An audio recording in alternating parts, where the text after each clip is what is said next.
Hello, my name's Rachel Lee and I'm the RSE teacher at Step 2 Young People's Health. Today's training is about appropriate language in RSE. In context, the language that we use in school is very important for a number of reasons. It helps students to understand their identity, it models the appropriate language that we should all use, and inappropriate language could cause offence to staff and students and should be avoided at all costs. First, we'll look at appropriate language in gender and sexuality. I've only chosen a small handful of terms here. At the end of the slide, there is a link to a much more comprehensive list. Cisgender is someone who identifies with the gender that they were assigned at birth.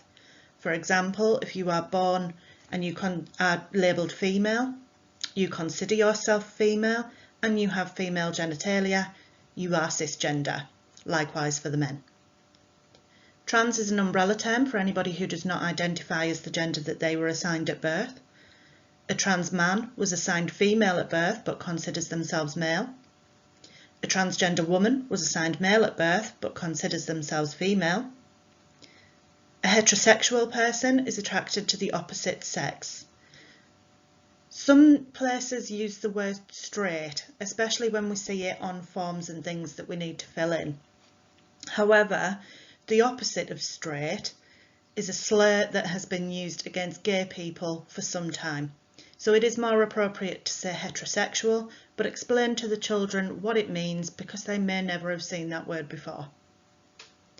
Gay and lesbian people are attracted to the same sex. Bisexual people are attracted to both sexes. It's important that we don't make assumptions that people are heterosexual. So when you're having a conversation with somebody in RSE, it wouldn't be a great idea to say to them, so when you're older and you've got a boyfriend, that makes an assumption. It will be more appropriate to say, when you're older and you have a partner. Pronouns. If you're unsure of the correct pronoun to use, ask. It's easier to inquire than it is to seek forgiveness if you get it wrong. Children may change their preferred pronouns more than once. While this can be confusing for those around them, it's just as confusing for them as they grapple with their identity. Remember, the teenage brain is not fully developed yet, and they are navigating a world of hormones and changes. Good ways to model appropriate pronouns in school might be to add yours to your email signature. And try not to assume again that just because somebody looks like a boy or a girl, they use those pronouns. This can be difficult to get your head around at first.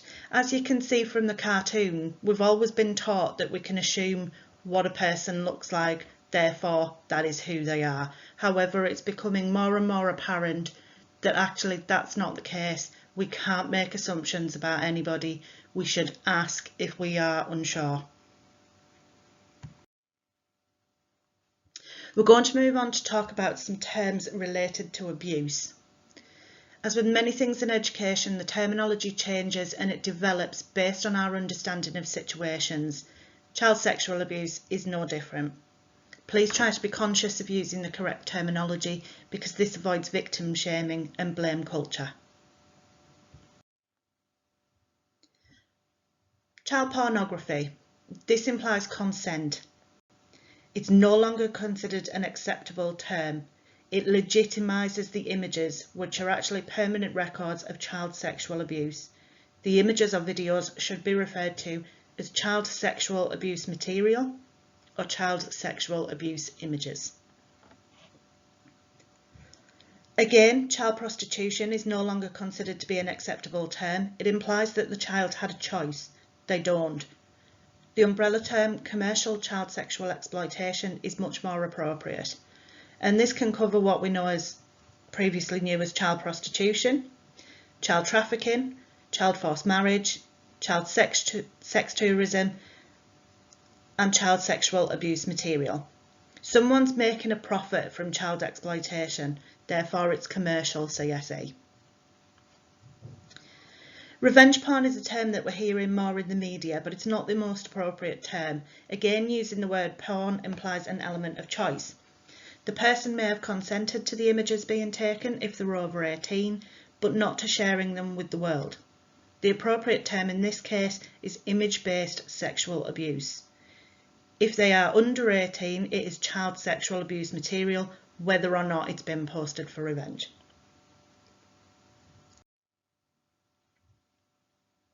Child trafficking. It happens in a number of countries around the world, and the UK is no different. It refers to the recruitment, transportation, transfer, harbouring or receipt of persons for the purpose of sexual exploitation. This is almost always done under threat of violence or coercion. In 2018, 11% of the unaccompanied asylum-seeking children applications for the UK came from Vietnam. Upon arrival, they're often taken in by gangs and trafficked to pay the debt for their journey. Vietnam was the third highest for the number of applications that year. Sadly, Vietnamese UASCs often go missing from their placement as the gangs find them and traffic them elsewhere.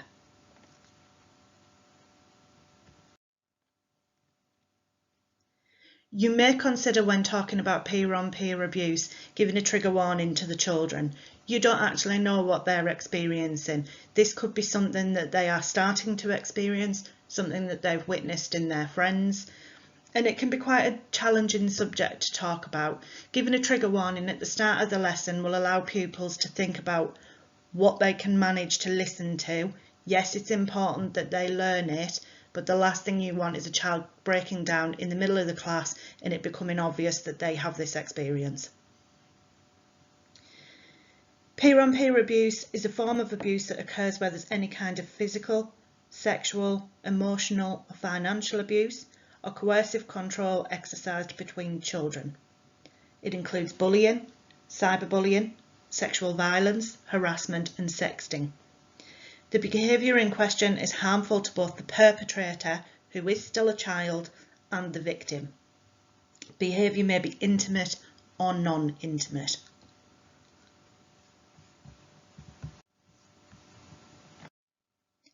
Coercive control is now a criminal offence. It is an act or pattern of acts of assault, threats, humiliation, and intimidation or other abuse that is used to harm, frighten or punish the victim. Coercive control creates invisible chains around a person and a pervading sense of fear. It works to deprive victims of their liberty and reduce their ability to act against an abuser. At this point, I would like to say that the victims, frequently the ones that we hear about, are women. However, this is an issue that affects men as well. All of these things are issues that affect men and boys as well. It is less likely for men to report their abuse, perhaps due to a sense of shame, which we need to try to break down.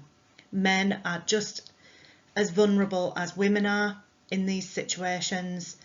They can also lose their sense of freedom. They can also live with this pervading sense of fear. Just because we see less of it in the media does not mean it is not happening. And we must stress that the people in these situations are victims of a crime. They may feel shame, they may feel to blame, however, we must stress that they deserve the support.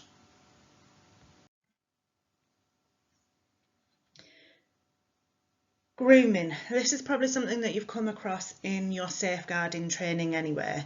It's where individuals or gangs coerce young people into illegal activities. They may buy gifts, alcohol, drugs or food whilst building a relationship. There is always a power imbalance, whether the child can see it or not. The grooming will often lead to young people being forced to do something they don't want to do, whether that's criminal or sexual, and that's to pay the perpetrator back.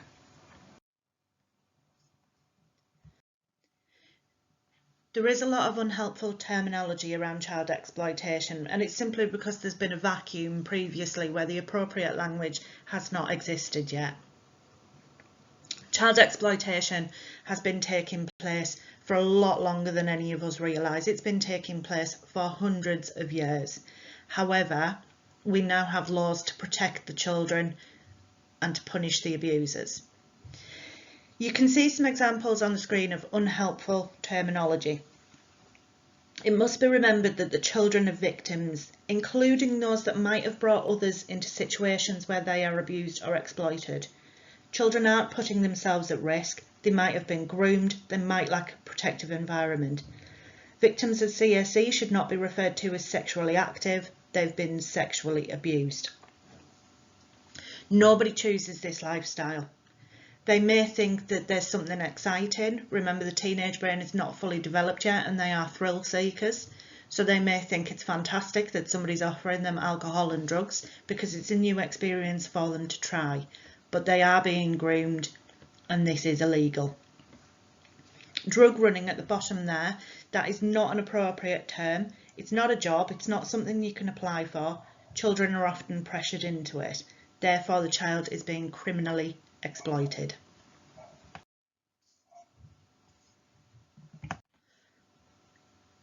In light of the terminology that you've just been learning, please take a look at this short piece of information and reframe the conversation around it.